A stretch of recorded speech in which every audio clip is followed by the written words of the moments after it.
Camera start అయిందా? ప్రీతి, నీ దృష్టిలో అత్త అంటే ఏంటి చెప్పే? అత్త గురించి చెప్పాలంటే ఆమె కన్న కూతురు ఎలాంటి బట్టలు వేసుకున్నా నాదాని కాదు, కోడలు మాత్రం పద్ధతిగా చీర కట్టుకొని ఉండాలి.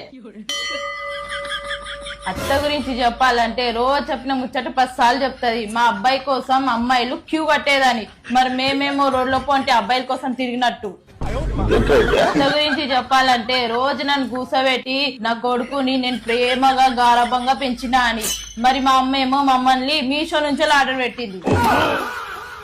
అత్త గురించి చెప్పాలంటే అల్లుడు బిడ్డను మంచి చూసుకుంటే శ్రీరామచంద్రుడు, అదే కొడుకు కోడల్ని మంచి చూసుకుంటే కోడలు ఏదో మందు పెట్టింది అంటది. అత్త గురించి చెప్పాలంటే పెళ్లికి ముందు ఏం అవసరం లేదు, పెళ్లి తర్వాత ఏమిచ్చిరు మీ అయ్యవ్వ. ఇక ఇవన్నీ విన్న తర్వాత నా మొగుడు అంటాడు